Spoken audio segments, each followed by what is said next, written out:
নমস্কাৰ বন্ধু বান্ধৱীসকল, সপোন সাগৰলৈ স্বাগতম জনাইছোঁ আপোনালোকক। আজি মই আপোনালোকৰ ওচৰত আলোচনা কৰিবলৈ ওলাইছোঁ এনে কেইটামান সপোন, যিকেইটা সপোন যদি কেনেবাকৈ আপুনি দেখিছে আৰু যদি কাৰোবাৰ আগত কৈ দিছে, কিন্তু ইয়াৰ যি ভাল ফল, এই ফল আপোনালোকে নাপাব। গতিকে এনেকুৱা কিছুমান বহুত সপোন আছে যে যিবোৰ সপোন আমাক আহিবলগীয়া দিনকেইটাৰ বিষয়ে ভাল সংকেত দিয়ে বা আগজননী দিয়ে যে আপোনাৰ ভাল দিন আহি আছে বা ভাল খবৰ ক'ৰবাৰ পৰা পাব পাৰে বা ভাল সময়ৰ ইংগিত হয়। যদি আপোনালোকে এনে সপোনবোৰ মানুহৰ আগত বৰকৈ কৈ ফুৰে, তেতিয়াহ'লে এই সপোনবোৰে কিন্তু যি ফল, এই ফল কিন্তু দিয়া নাযায়।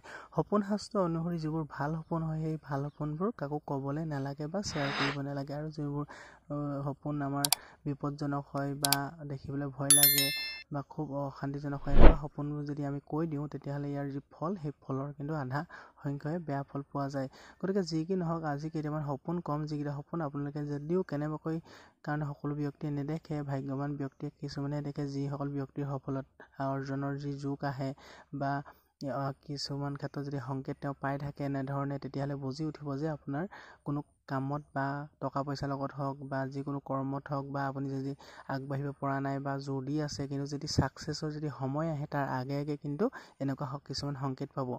যদি আপোনালোকে কেনেবাকৈ সপোনত কোনো নদী বা সাগৰ নদী বা দলং এনেকুৱা যদি খুব কষ্টৰে যদি পাৰ হৈ যোৱা দেখিছে, খুব ভয়ে ভয়ে যদি সম্পূৰ্ণকৈ পাৰ হৈ গৈছে, সাঁতুৰি সাঁতুৰি নদী যদি পাৰ হৈ গৈছে বা ভঙা দলঙেদি আপুনি সম্পূৰ্ণ ইপাৰ সিপাৰে যদি পাৰ হৈ যোৱা দেখিছে বা সাগৰত সাঁতুৰি থকা দেখিছে, তেতিয়াহ'লে কিন্তু এইটো বুজি উঠিব যে আপোনাৰ যি কৰ্ম, সেই কৰ্মত যি কষ্ট কৰি আছে, সেই কষ্টৰ জৰিয়তে আপোনাৰ জীৱনলৈ অতি সোনকালে সুফল আহিব। সেই কৰ্মত আপুনি ছাকচেছ পাব পাৰিব, আপুনি মনৰ বিচৰা ধৰণে আপোনাৰ জীৱনলৈ সুখ শান্তি আহিব। আৰু যদি সপোনত কেনেবাকৈ আপুনি নিজকে যদি খুব অকলশৰীয়া জেগাত ফূৰ্তি মনে ঘূৰি ফুৰা দেখিছে, ৰাস্তাৰে খুব দীঘলীয়া ৰাস্তাৰে আপুনি গৈ আছে, কিন্তু আপুনি একো ভয় খোৱা নাই বা একো চিন্তা কৰা নাই, খুব ফূৰ্তি মনে যদি গৈ আছে, এনেকুৱা যদি দেখিছে, তেতিয়াহ'লে কিন্তু আপোনাৰ মানসিকভাৱে আপুনি সুস্থ হোৱাৰ লগতে আপোনাৰ মনৰ যি আশা, সেই আশা পূৰণ হোৱাৰ বা ছাকচেছৰ পথলৈ আগবাঢ়ি যোৱাৰ ই এটা সংকেত হয়।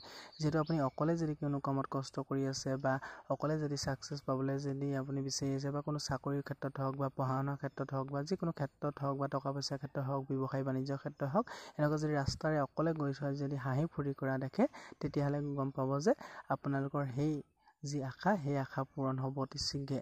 আৰু লগতে যদি সপোনত কেনেবাকৈ নিজৰ মা দেউতাকক যদি দেখিছে, মা দেউতাকে যদি আশীৰ্বাদ দিয়া দেখিছে, তাৰপিছতে যদি মা দেউতাকে আপোনাক খুব মৰম কৰিছে, সপোনত আপোনাক যদি ফূৰ্তি মনে আপোনাৰ ওচৰত বহি আছে, কথা পাতিছে, এনেকুৱা দেখাটো কিন্তু বহুত সৌভাগ্যৱান সপোন হয়। কাৰণ সকলো ব্যক্তিয়ে বা সকলো ল'ৰা ছোৱালীয়ে নিজৰ মা দেউতাকক নেদেখে। মা দেউতাকক এইসকল ব্যক্তিয়ে দেখে, যিসকল ব্যক্তিৰ মা দেউতাৰ প্ৰতি খুব বেছি শ্ৰদ্ধা থাকে, লগতে ভগৱানৰো যদি কৃপা যদি ব্যক্তিজনৰ ওপৰত থাকে, তেতিয়াহ'লে সেই ব্যক্তিজনে বুজি উঠিব লাগে যে সেই মা দেউতাক দেখাটো হ'ল ভগৱান স্বৰূপ। মা দেউতাকক যদি কেনেবাকৈ দেখিছে, তেতিয়াহ'লে সেই ব্যক্তিজন যিকোনো কৰ্মত তেওঁ ছাকচেছ অতি শীঘ্ৰে হ'ব পাৰিব। কাৰণ যিটো আশীৰ্বাদ, মা দেউতাকৰ আশীৰ্বাদ যিটো বহুত ডাঙৰ হয়, তেনেকুৱা সপোন যদি দেখিছে, নিজৰ মা দেউতাকৰ আগতো কেতিয়াও শ্বেয়াৰ নকৰিব। কাৰণ সেয়া ভগৱানে ইংগিত দিছে যে আপুনি সঠিক পথত, সঠিক ৰূপত আপুনি কাম কৰি গৈছে। আৰু লগতে যদি আপুনি ষ্টুডেণ্ট হয়, যদি পঢ়া শুনাৰ ক্ষেত্ৰত কৰি থকাতে যদি দেখিছে মা দেউতাকে আশীৰ্বাদ দিয়া, তেতিয়াহ'লে বুজিব যে আপুনি সেই ৰিজাল্ট আপোনাৰ ভাল হ'ব বা পৰীক্ষাত আপুনি কৃতকাৰ্যতা অৰ্জন কৰিব পাৰিব।